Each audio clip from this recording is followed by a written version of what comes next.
ದರ್ಶನ್ಗೆ ಹೊಸ ಸಂಕಷ್ಟ. ಅಖಾಡಕ್ಕಿಳಿದಂತಹ ಐಟಿ. ಆ 70 ಲಕ್ಷ ಕೊಲೆ ಕೇಸ್ ಜೊತೆಗೆ ಐಟಿ ಕೇಸ್ ಎದುರಿಸಬೇಕಾಗುತ್ತಾ? ದರ್ಶನ್ ಸಂಪತ್ತನ್ನ ಜಾಲಾಡುತ್ತಾ ಐಟಿ. ಏನಿದು ಹೊಸ ತಲೆಬಿಸಿ?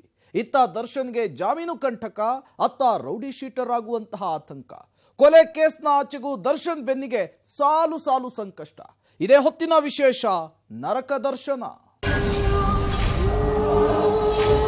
ರೇಣುಕಾಸ್ವಾಮಿ ಕೊಲೆ ಆರೋಪದಲ್ಲಿ ಅಂಧರಾಗಿರುವಂತಹ ದರ್ಶನ್ಗೆ ಕಂಟಕಗಳು ಬಿಟ್ಟು ಹೋಗುವಂತೆ ಕಾಣಿಸ್ತಾ ಇಲ್ಲ. ಇಷ್ಟು ದಿನ ಬಂದಂತಹ ಸಾಕಷ್ಟು ಆರೋಪಗಳಿಂದ ದರ್ಶನ್ ಅದು ಹೇಗೋ ಬಚಾವಾಗ್ತಾನೆ ಬಂದಿದ್ರು.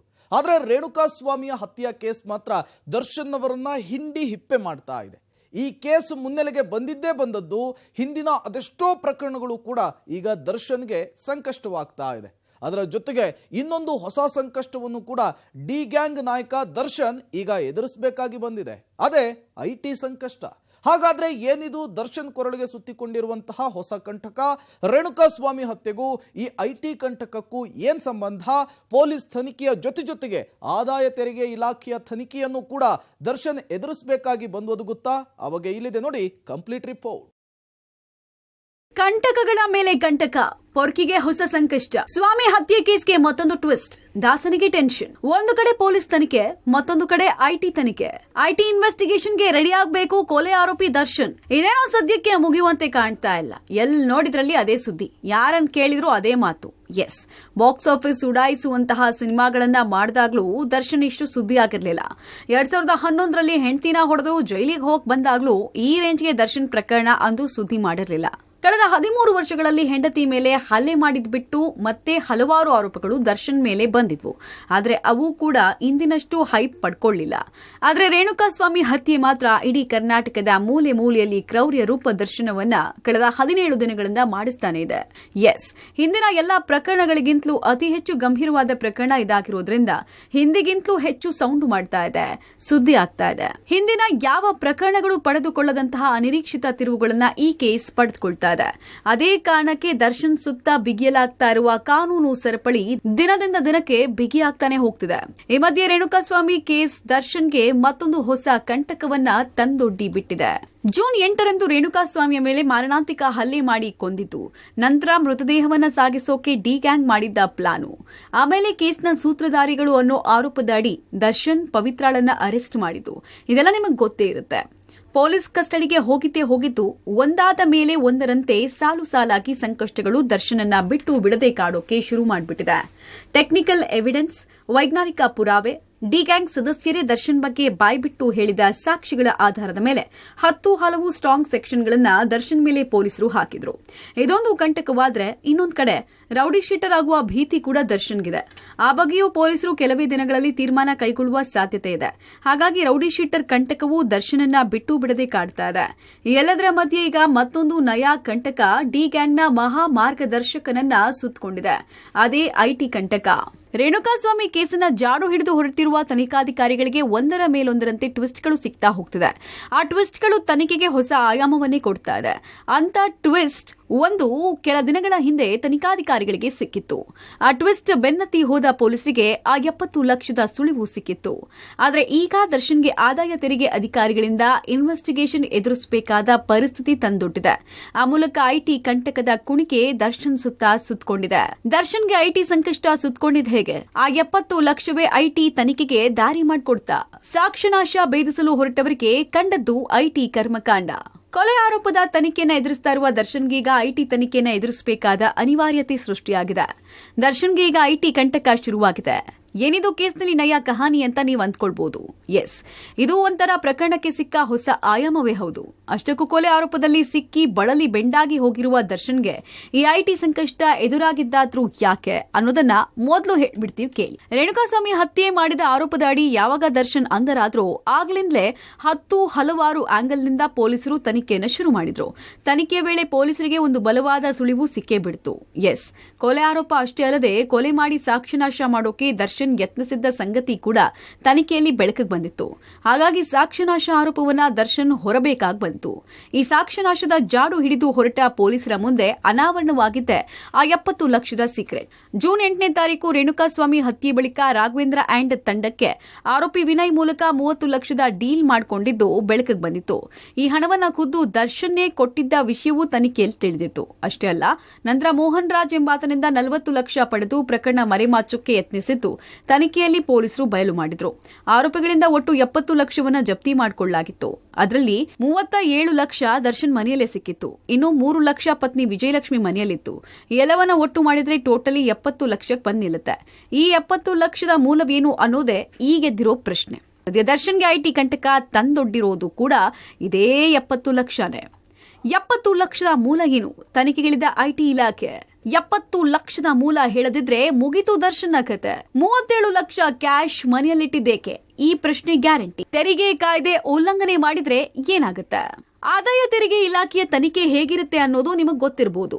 ಯಾವುದನ್ನೂ ಮೇಲ್ಮೇಲಕ್ಕೆ ನೋಡದೆ ಕೇಸ್ನ ಆಳಕ್ಕಿಳಿದು ಇನ್ವೆಸ್ಟಿಗೇಷನ್ ಮಾಡ್ತಾರೆ ಐಟಿ ಅಧಿಕಾರಿಗಳು. ಸದ್ಯ ರೇಣುಕಾಸ್ವಾಮಿ ಕೇಸ್ ಮುನ್ನೆಲೆಗೆ ತಂದಿರುವ ಈ 70 ಲಕ್ಷದ ಸಂಗತಿ ದರ್ಶನ್ಗೆ ಅದ್ಯಾವ ರೀತಿ ಗೊತ್ತಾಗುತ್ತೋ ತನಿಖೆ ನಡೆದ ಮೇಲೆಯೇ ಗೊತ್ತಾಗುತ್ತೆ. ಆದ್ರೆ ಈ 70 ಲಕ್ಷದ ಮೂಲವನ್ನಂತೂ ಐಟಿ ಅಧಿಕಾರಿಗಳು ಕೆದಕೋದು ಗ್ಯಾರಂಟಿ. ಎಸ್, ಈ 70 ಲಕ್ಷ ದರ್ಶನ್ ಹತ್ರ ಹೇಗ್ ಬಂತು, ಇದರ ಮೂಲ ಏನು, ಆ ಬಗ್ಗೆ ಸೂಕ್ತವಾದ ದಾಖಲಾತಿ ಇದೆಯಾ ಅನ್ನೋದನ್ನೆಲ್ಲ ಐಟಿ ಅಧಿಕಾರಿಗಳು ಗಮನಿಸ್ತಾರೆ.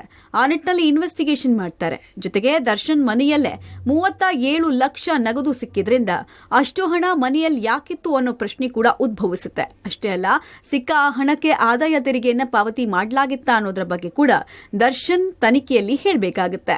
ಒಂದೊಮ್ಮೆ ಆದಾಯ ತೆರಿಗೆ ಪಾವತಿ ಮಾಡಲಿಲ್ಲ ಅಂದ್ರೆ ಆ ಹಣಕ್ಕೆ ಯಾವುದೇ ಸೂಕ್ತ ಮೂಲ ಇಲ್ಲವಾದ್ರೆ ದರ್ಶನ್ಗೆ ಐಟಿ ಕುಣಿಕೆ ಫಿಕ್ಸ್ ಎನ್ನಲಾಗ್ತಾ ಇದೆ. ದರ್ಶನ್ಗೆ ಐಟಿ ಕಂಟಕ ಫಿಕ್ಸ್. 70 ಲಕ್ಷದ ಹಣದ ಮೂಲವನ್ನ ತನಿಖೆ ನಡೆಸುವಂತೆ ಐಟಿ ಇಲಾಖೆಗೆ ಪೊಲೀಸರು ಮನವಿ ಮಾಡಿದ್ದಾರೆ. ಅದರ ಅನ್ವಯ ಈಗ ಡಿ ಗ್ಯಾಂಗ್ ನಾಯಕನನ್ನ ಇನ್ವೆಸ್ಟಿಗೇಟ್ ಮಾಡೋಕೆ ಐಟಿ ಇಲಾಖೆ ಫೀಲ್ಡ್ಗಿಳಿದಿದೆ. 70 ಲಕ್ಷದ ಮೂಲ ಹುಡುಕ್ತಾ ಹೋಗೋ ಐಟಿ ಅಧಿಕಾರಿಗಳು ಮೊದಲು ಪರಿಶೀಲನೆ ಮಾಡೋದು ದರ್ಶನ್ ಆದಾಯದ ಮೂಲವನ್ನೇ. ದರ್ಶನ್ ವರ್ಷಕ್ಕೆ ಎಷ್ಟು ಸಿನಿಮಾ ಮಾಡ್ತಾರೆ, ಒಂದ್ ಸಿನಿಮಾಗೆ ಅವರು ಪಡೆಯುವ ಸಂಭಾವನೆ ಎಷ್ಟು, ಇದರ ಬಗ್ಗೆ ಐಟಿ ಅಧಿಕಾರಿಗಳು ತನಿಖೆಯ ಪ್ರಾರಂಭದಲ್ಲೇ ಮಾಹಿತಿ ಪಡ್ಕೊಳ್ತಾರೆ. ನಂತರ ಪ್ರತಿ ವರ್ಷ ದರ್ಶನ್ ಆದಾಯದ ಪ್ರಮಾಣ ಎಷ್ಟು ಅಂತ ಲೆಕ್ಕ ಹಾಕಲಾಗುತ್ತೆ. ಅಷ್ಟೇ ಅಲ್ಲ, ಫಿಲಂ ಅಲ್ಲದೆ ಬೇರೆ ಯಾವುದಾದ್ರೂ ಆದಾಯದ ಮೂಲ ಇದೆಯಾ ಅನ್ನೋದರ ಬಗ್ಗೆ ಕೂಡ ಐಟಿ ಅಧಿಕಾರಿಗಳು ತನಿಖೆ ಮಾಡ್ತಾರೆ. ಈ ಎಲ್ಲಾ ಮಾಹಿತಿಯನ್ನ ಪಡೆಯೋ ಉದ್ದೇಶ ಆ 70 ಲಕ್ಷದ ಮೂಲವನ್ನ ಕಂಡು ಹಿಡಿಯೋದೇ ಆಗಿರುತ್ತೆ. ಕೊನೆಗೆ ಆದಾಯ ತೆರಿಗೆ ಕಾಯ್ದೆಯಡಿ ತೆರಿಗೆ ಉಲ್ಲಂಘನೆ ಆಗಿದೆಯಾ ಅಂತ ನೋಡ್ತಾರೆ. ಒಂದೊಮ್ಮೆ ತೆರಿಗೆ ಉಲ್ಲಂಘನೆ ಆಗಿದ್ರೆ ದರ್ಶನ್ಗೆ ಸಂಕಷ್ಟ ಕಟ್ಟಿಟ್ಟ ಬುತ್ತಿ. ಅಷ್ಟೇ ಅಲ್ಲ, 70 ಲಕ್ಷದ ಮೂಲ ಏನು ಅಂತ ಹೇಳುವಲ್ಲಿ ವಿಫಲರಾದ್ರೂ ಡಿ ಗ್ಯಾಂಗ್ ನಾಯಕನಿಗೆ ಐಟಿ ಕಂಟಕ ಗ್ಯಾರಂಟಿ. 70 ಲಕ್ಷದ ಬಗ್ಗೆ ಮಾಹಿತಿ ಕೊಡದೇ ಇದ್ರೆ ಐಟಿ ಕಂಟಕ. 70 ಲಕ್ಷವನ್ನ ಸಾಕ್ಷ್ಯನಾಶಕ್ಕಾಗಿ ಇಟ್ಕೊಂಡಿದ್ರು ಅನ್ನೋದು ಸಾಬೀತಾದ್ರೆ ಪೊಲೀಸ್ ಸಂಕಷ್ಟ. ಕಳೆದ 17 ದಿನಗಳಿಂದ ಕೊಲೆ ಆರೋಪದ ತನಿಖೆಯಲ್ಲಿ ಹಿಂಡಿ ಹಿಪ್ಪೆಯಾಗಿ ಹೋಗಿರುವಂತಹ ದರ್ಶನ್ಗೀಗ ಐಟಿ ತನಿಖೆ ಕೂಡ ಬಳಲಿ ಬೆಂಡಾಗಿಸೋದಂತೂ ಸುಳ್ಳಲ್ಲ. ಐಟಿ ಅಧಿಕಾರಿಗಳು 70 ಲಕ್ಷದಿಂದಾಚೆಗೂ ಸಮಗ್ರ ತನಿಖೆ ಮಾಡೋದ್ರಿಂದ ದರ್ಶನ್ ಸಂಪತ್ತನ್ನ ಜಾಲಾಡುವುದು ಗ್ಯಾರಂಟಿ. ಒಂದೊಮ್ಮೆ ಅಲ್ಲೇನಾದ್ರೂ ಆದಾಯ ತೆರಿಗೆ ಕಾಯ್ದೆ ಉಲ್ಲಂಘನೆ ಕಂಡು ಬಂದ್ರೆ ಕೊಲೆ ಆರೋಪದ ಜೊತೆ ತೆರಿಗೆ ವಂಚನೆ ಆರೋಪವನ್ನ ದಾಸ ಹೊತ್ಕೊಳ್ಬೇಕಾಗಿ ಬರಬಹುದು ಎನ್ನಲಾಗ್ತಾ ಇದೆ. ಕೊಲೆ ಕೇಸ್ನಲ್ಲಿ ಅಂಧರಾಗಿರುವಂತಹ ದರ್ಶನ್ಗೆ ಸಂಕಷ್ಟಗಳ ಮೇಲೆ ಸಂಕಷ್ಟಗಳು ಎದುರಾಗ್ತಾ ಇದೆ. ಕಂಟಕಗಳ ಮೇಲೆ ಕಂಟಕಗಳು ಬರ್ತಾನೇ ಇದೆ. ಐಟಿ ಕಂಟಕದ ಜೊತೆಗೆ ಈಗ ಜಾಮೀನು ಹಾಗೂ ರೌಡಿ ಶೀಟರ್ ಕಂಟಕವೂ ಕೂಡ ದರ್ಶನ್ಗೆ ಬಂದೊದಗಿದೆ. ಆ ಬಗ್ಗೆ ರಿಪೋರ್ಟ್ ನಿಮ್ಮ ಮುಂದೆ. ಡಿ ಗ್ಯಾಂಗ್ ನಾಯಕನಿಗೆ ಶುರುವಾಯಿತು ಬೇಲ್ ಕಂಟಕ. ಕನಿಷ್ಠ 6 ತಿಂಗಳು ಜೈಲಲ್ಲಿಯೇ ಇರಬೇಕಾಗುತ್ತಾ ದಾಸ? ರೇಣುಕಾಸ್ವಾಮಿ ಹತ್ಯೆ ಕೇಸ್ನಲ್ಲಿ ಅಂಧರಾಗಿರುವ ದರ್ಶನ್ಗೆ ಬೇಲ್ ಸಿಗೋದು ಸಾಧ್ಯವೇ ಇಲ್ಲ ಅಂತ ಹೇಳಲಾಗ್ತಿದೆ. ಕನಿಷ್ಠ 6 ತಿಂಗಳಾದರೂ ಜೈಲಲ್ಲಿಯೇ ಕಳೆಯಬೇಕು ಅನ್ನುವಂತಹ ಮಾತುಗಳು ಕೇಳಿ ಬರ್ತಾ ಇದೆ. ದರ್ಶನ್ ವಿರುದ್ಧ ದಾಖಲಾಗಿರುವ ಕೇಸ್ಗಳೇ ಅಂತಹ ಸ್ಟ್ರಾಂಗ್ ಕೇಸ್ಗಳು. ಒಂದೊಮ್ಮೆ ಆರೋಪಗಳು ಸಾಬೀತಾಗಿ ಬಿಟ್ರೆ ಅಜೀವ ಪರ್ಯಂತ ದರ್ಶನ್ ಜೈಲಿನಲ್ಲಿಯೇ ಇರಬೇಕಾಗುತ್ತೆ. ಕೇಸ್ಗೆ ಸಂಬಂಧಪಟ್ಟ ಇನ್ನೂ ಹಲವಾರು ಎವಿಡೆನ್ಸ್ಗಳನ್ನ ಪೊಲೀಸರು ಸಂಗ್ರಹಿಸ್ತಾ ಇರೋದ್ರಿಂದ ಬೇಲ್ಗೆ ಆಕ್ಷೇಪ ಎತ್ತೋದು ಗ್ಯಾರಂಟಿ ಅಂತ ಹೇಳಲಾಗ್ತಿದೆ. ಇನ್ನು ದರ್ಶನ್ ವಿರುದ್ಧ ದಾಖಲಾಗಿರುವ ಕೇಸ್ಗಳ ಪೈಕಿ ಹಲವು ನಾನ್ ಬೇಲೇಬಲ್ ಕೇಸ್ಗಳು. ಹಾಗಾಗಿ ದರ್ಶನ್ಗೆ ಸದ್ಯಕ್ಕಂತೂ ಬೇಲ್ ಸಿಗೋದು ಡೌಟೇ. ಇನ್ನು ರೇಣುಕಾಸ್ವಾಮಿ ಕೇಸ್ಗೆ ದಿನಕ್ಕೊಂದು ಟ್ವಿಸ್ಟ್ ಸಿಗ್ತಾ ಹೋಗ್ತಾ ಇರೋದನ್ನ ನೀವೇ ನೋಡ್ತಿದ್ದೀರಿ. ಹಾಗಾಗಿ ಅಗತ್ಯ ಬಿದ್ದಾಗಲೆಲ್ಲ ಆರೋಪಿಗಳು ಪೊಲೀಸರ ಕೈಗೆ ತಕ್ಷಣಕ್ಕೆ ತನಿಖೆಗೆ ಸಿಗುವಂತಿರಬೇಕು. ಒಂದೊಮ್ಮೆ ಬೇಲ್ ಮೇಲೆ ಬಿಟ್ರೆ ದರ್ಶನ್ ವಿಚಾರಣೆಗೆ ಸಹಕರಿಸ್ತಾರೆ ಅನ್ನುವಂತಹ ಯಾವುದೇ ಗ್ಯಾರಂಟಿ ಇರಲ್ಲ. ಜೊತೆಗೆ ಆರೋಪಿ ದರ್ಶನ್ ಪ್ರಭಾವಿ ಆಗಿರೋದ್ರಿಂದ ಜಾಮೀನು ಕೊಟ್ಟು ಬಿಟ್ರೆ ಸಾಕ್ಷ್ಯನಾಶ ಮಾಡಬಹುದು ಮತ್ತು ಕೇಸ್ ಮೇಲೆ ಪ್ರಭಾವ ಬೀರೋದು ಕೂಡ ಸಾಧ್ಯತೆ ಇದೆ. ಹಾಗಾಗಿ ಮುಖ್ಯ ಆರೋಪಿ ದರ್ಶನ್ ಬಂಧನದಲ್ಲಿರೋದು ಅತ್ಯಗತ್ಯ ಅಂತ ಹೇಳಲಾಗ್ತಿದೆ. ಈ ಬಗ್ಗೆ ಬೇಕಾದಂತಹ ಎಲ್ಲ ಪೂರಕ ಅಂಶಗಳನ್ನ ಪೊಲೀಸರು ಕೋರ್ಟ್ ಮುಂದಿಟ್ಟಿದ್ದಾರೆ. ದರ್ಶನ್ ಬಂಧನದಲ್ಲಿಯೇ ಇರುವಂತೆ ನೋಡಿಕೊಳ್ತಾರೆ ಅಂತಲೂ ಕೂಡ ಹೇಳಲಾಗ್ತಿದೆ. ಜೊತೆಗೆ ಇನ್ನೂ ಚಾರ್ಜ್ ಶೀಟ್ ಸಲ್ಲಿಕೆ ಆಗಿಲ್ಲವಾಗಿರೋದ್ರಿಂದ ಬೇಲ್ ಕೊಡಬಾರದು ಅಂತಲೂ ಕೂಡ ಎಸ್ಪಿಪಿ ವಾದ ಮಂಡಿಸುವ ಸಾಧ್ಯತೆ ಇದೆ ಅಂತ ಹೇಳಲಾಗ್ತಿದೆ. ದಾಸನಿಗೆ ಬಿಟ್ಟು ಬಿಡದೆ ಕಾಡ್ತಿದೆ ರೌಡಿ ಶೀಟ್ ಕಂಟಕ. ಬೇಲ್ ಕಂಟಕದ ಜೊತೆಗೆ ಇನ್ನೊಂದು ಕಂಟಕ ಕೂಡ ದರ್ಶನ್ ಬೆನ್ನಿಗೆ ಬಿದ್ದಿದೆ. ಅದೇ ರೌಡಿ ಶೀಟ್ ಕಂಟಕ. ಹೌದು, ಕಳೆದ 16 ವರ್ಷಗಳಿಂದ ನಾನಾ ಆರೋಪಗಳನ್ನ ಎದುರಿಸುತ್ತಲೇ ಬಂದಿರುವ ದರ್ಶನ್ ಮೇಲೆ ರೌಡಿ ಶೀಟ್ ಓಪನ್ ಮಾಡುವ ಬಗ್ಗೆ ಪೊಲೀಸರು ಚಿಂತನೆ ನಡೆಸಿದ್ದಾರೆ. ಅಷ್ಟಕ್ಕೂ ದರ್ಶನ್ ಮೇಲೆ ರೌಡಿ ಶೀಟ್ ಓಪನ್ ಮಾಡಲು ಬೇಕಾಗುವಂತಹ ಆರೋಪಗಳಿದೆಯಾ? ಖಂಡಿತ ಇದೆ. ಅದನ್ನ ನೀವೇ ನೋಡ್ಬಿಡಿ. ರೌಡಿ ಶೀಟ್ಗೆ ಪೂರಕವಾಗುವ ಆರೋಪಗಳು. 2022ರಲ್ಲಿ ಭಗವಾನ್ ಶ್ರೀಕೃಷ್ಣ ಪರಮಾತ್ಮ ಅನ್ನುವಂತಹ ಚಿತ್ರದ ನಿರ್ಮಾಪಕರಿಗೆ ಡಿ ಗ್ಯಾಂಗ್ನ ಮಹಾನ್ ನಾಯಕ ದರ್ಶನ್ ಕೊಲೆ ಬೆದರಿಕೆ ಹಾಕಿದ ಪ್ರಕರಣ 2 ವರ್ಷದ ಹಿಂದೆ ಮುಚ್ಚಿ ಹೋಗಿದ್ದಂತಹ ಈ ಪ್ರಕರಣಕ್ಕೆ ಈಗ ಮುನ್ನೆಲೆ ಬಂದಿದೆ. ಇನ್ನು 2011ರಲ್ಲಿ ಪತ್ನಿಯನ್ನ ಅಮಾನುಷ್ಯವಾಗಿ ಹೊಡೆದಿದ್ದು, ಮೈಸೂರಿನ ಹೋಟೆಲ್ ಒಂದರಲ್ಲಿ ಅಮಾಯಕ ವೇಟರ್ ಮೇಲೆ ಹಲ್ಲೆ ನಡೆಸಿದ್ದು, ರೇಣುಕಾ ಸ್ವಾಮಿಯನ್ನ ಕಿಡ್ನಾಪ್ ಮಾಡ್ಕೊಂಡು ಬಂದಿದ್ದು, ಮರಣಾಂತಿಕವಾಗಿ ಹಲ್ಲೆ ಮಾಡಿದ್ದು, ಸಾಕ್ಷ್ಯನಾಶಕ್ಕೆ ಪ್ರಯತ್ನಿಸಿದ್ದು ಸೇರಿದಂತೆ ಇನ್ನೂ 10 ಹಲವು ಪ್ರಕರಣಗಳು ದರ್ಶನ್ ವಿರುದ್ಧ ರೌಡಿ ಶೀಟ್ ತೆರೆಯುವಲ್ಲಿ ಸಹಕಾರಿಯಾಗಲಿದೆ ಅಂತ ಹೇಳಲಾಗ್ತಿದೆ. ಜೊತೆಗೆ ಪುಡಿ ರೌಡಿಗಳ ಗ್ಯಾಂಗ್ ಅನ್ನ ದರ್ಶನ್ ರಾಜ್ಯಾದ್ಯಂತ ಕಟ್ಟಿಕೊಂಡಿದ್ದರ ಬಗ್ಗೆಯೂ ಕೂಡ ಪೊಲೀಸರಿಗೆ ತನಿಖೆಯ ವೇಳೆ ತಿಳಿದು ಬಂದಿದೆ. ಇದು ರೌಡಿ ಶೀಟ್ ತೆರೆಯುವಲ್ಲಿ ಪ್ರಮುಖ ಪಾತ್ರವನ್ನು ವಹಿಸಬಹುದು ಅಂತ ಹೇಳಲಾಗ್ತಿದೆ. ಈ ಎಲ್ಲ ಅಂಶಗಳನ್ನ ಗಮನದಲ್ಲಿಟ್ಟುಕೊಂಡೇ ಕಾಮಾಕ್ಷಿಪಾಳ್ಯ ಪೊಲೀಸರು ದರ್ಶನ್ಗೆ ನೋಟಿಸ್ ಕೊಡುವುದಕ್ಕೆ ಮುಂದಾಗಿದ್ದಾರೆ. ನಿಮ್ಮ ಮೇಲಿರುವಂತಹ ಕೇಸ್ಗಳ ಸಂಬಂಧ ಯಾಕೆ ನಿಮ್ಮ ಮೇಲೆ ರೌಡಿ ಶೀಟ್ ಓಪನ್ ಮಾಡಬಾರ್ದು ಅಂತ ನೋಟಿಸ್ ಅನ್ನು ಕೊಡಲಾಗುತ್ತೆ. ಈ ನೋಟಿಸ್ಗೆ 15 ದಿನಗಳಲ್ಲಿ ದರ್ಶನ್ ಉತ್ತರವನ್ನು ಕೊಡಬೇಕು. ದರ್ಶನ್ ಮೇಲೆ ರೌಡಿ ಶೀಟ್ ಓಪನ್ ಮಾಡೋದ್ರ ಬಗ್ಗೆ ಈಗಾಗಲೇ ಹಿರಿಯ ಅಧಿಕಾರಿಗಳ ಜೊತೆಗೆ ಕಾಮಾಕ್ಷಿಪಾಳ್ಯ ಪೊಲೀಸರು ಚರ್ಚಿಸಿದ್ದಾರಂತೆ. ಒಟ್ನಲ್ಲಿ ಕೊಲೆ ಆರೋಪದ ಜೊತೆಗೆ ದರ್ಶನ್ಗೆ ರೌಡಿ ಶೀಟ್ ಕಂಟಕವೂ ಕೂಡ ಈಗ ಮುನ್ನೆಲೆಗೆ ಬಂದಿದೆ. ರೇಣುಕಾ ಸ್ವಾಮಿ ಹತ್ಯೆ ಕೇಸ್ನಲ್ಲಿ ದರ್ಶನ್ ಅರೆಸ್ಟ್ ಆಗಿದ್ದೇ ಆಗಿದ್ದು, ಒಂದರ ಹಿಂದೆ ಒಂದರಂತೆ ಸಂಕಷ್ಟಗಳ ಸರಮಾಲೆಗೆ ಬೆನ್ನು ಬಿದ್ದಿದೆ. ಅವರನ್ನ ಬಿಟ್ಟು ಬಿಡದೆ ಕಾಡ್ತಾ ಇದೆ. ಇದೆಲ್ಲವೂ ಕೂಡ ದರ್ಶನ್ಗೆ ಕುತ್ತಾಗಿರೋದಂತೂ ಸುಳ್ಳಲ್ಲ. ಕಂಟಕಗಳಿಂದ ಸದ್ಯಕ್ಕೆ ದರ್ಶನ್ಗಿಲ್ಲ ಮುಕ್ತಿ. ರೇಣುಕಾ ಸ್ವಾಮಿ ಕೇಸ್ ದರ್ಶನ್ ಅವರನ್ನ ಎಲ್ಲಿಗೂ ಒಯ್ದು ನಿಲ್ಲಿಸುತ್ತೋ? ರೇಣುಕಾ ಸ್ವಾಮಿಯನ್ನ ಕೊಂದ ಆರೋಪದ ಅಡಿ ಅಂಧರಾಗಿರುವ ದರ್ಶನ್ಗೆ ಯಾವ ರೀತಿಯಿಂದಲೂ ಕೂಡ ಸದ್ಯಕ್ಕೆ ರಿಲೀಫ್ ಸಿಗುವಂತೆ ಕಾಣಿಸ್ತಿಲ್ಲ. ಒಂದು ಕಡೆ ಸಿಕ್ಕಿರುವ ಹಾಗೂ ಸಿಗ್ತಾ ಇರುವಂತಹ ಸಾಕ್ಷ್ಯಗಳು ದರ್ಶನ್ ಜೊತೆಗೆ ಲಿಂಕ್ ಆಗ್ತಾ ಹೋಗ್ತಿದ್ರೆ, ಮತ್ತೊಂದು ಕಡೆ ಡಿ ಗ್ಯಾಂಗ್ ನ ಸದಸ್ಯರೇ ದರ್ಶನ್ ಬಗ್ಗೆ ಬಾಯ್ಬಿಟ್ಟಿದ್ದಾರೆ ಅಂತ ಹೇಳಲಾಗ್ತಿದೆ. ಒಟ್ನಲ್ಲಿ ದರ್ಶನ್ ಜೈಲಲ್ಲಿಯೇ ಇರುವಂತೆ ಮಾಡುವುದಕ್ಕೆ ಈಗ ಲಭ್ಯವಿರುವ ಎವಿಡೆನ್ಸ್ಗಳೇ ಸಾಕು ಅಂತ ಹೇಳಲಾಗ್ತಿದೆ. ಪೊಲೀಸರು ಇನ್ನೂ ಹೆಚ್ಚಿನ ಸಾಕ್ಷ್ಯ ಶೋಧನೆಯಲ್ಲಿ ತೊಡಗಿಸಿಕೊಂಡಿದ್ದಾರೆ. ಆ ಸಾಕ್ಷಿಗಳು ಅದ್ಯಾವ ರೀತಿ ದರ್ಶನ್ಗೆ ಕಂಟಕವಾಗುತ್ತವೋ ಗೊತ್ತಿಲ್ಲ. ಕೇಸ್ ಡೈರಿಯಲ್ಲಿ ದರ್ಶನ್ ವಿರುದ್ಧ ರೆಕಾರ್ಡ್ ಆಗಿರುವ ಅಂಶಗಳು ಸ್ಟ್ರಾಂಗ್ ಇರೋದ್ರಿಂದ ಸದ್ಯಕ್ಕಂತೂ ಜೈಲೂಟ ಫಿಕ್ಸ್ ಅಂತ ಹೇಳಲಾಗ್ತಿದೆ. ಹಾಗಾಗಿ ದರ್ಶನ್ಗೆ ಬೇಲ್ ಕೂಡ ಸಿಗ್ಲಿಕ್ಕಿಲ್ಲ. ಇನ್ನು ಐಟಿ ಹಾಗೂ ರೌಡಿ ಶೀಟ್ ಸಂಕಷ್ಟಗಳು ದರ್ಶನ್ಗೆ ಕಂಟಕಪ್ರಾಯವಾಗಿ ಪರಿಣಮಿಸಿದೆ. ಕೊಲೆ ಆರೋಪ ಸಾಬೀತಾದ್ರೆ ಒಂದು ಶಿಕ್ಷೆ, ಐಟಿ ಕಂಟಕ ಕುತ್ತನ ತಂದ್ರೆ ಇನ್ನೊಂದು ಶಿಕ್ಷೆ. ಒಂದು ಕೇಸ್ನಲ್ಲಿ ರಿಲೀಫ್ ಸಿಕ್ಕರೂ ಇನ್ನೊಂದು ಎಲ್ಲಿ ಕಂಟಕವಾಗುತ್ತೋ ಅನ್ನುವಂತಹ ಭೀತಿ. ರೇಣುಕಾ ಸ್ವಾಮಿ ಕೇಸ್ ಮುನ್ನೆಲೆಗೆ ತಂದಿರುವಂತಹ ಐಟಿ ಸಂಕಷ್ಟ ದರ್ಶನ್ಗೆ ಮುಳುವಾಗಿರೋದಂತೂ ಸುಳ್ಳಲ್ಲ.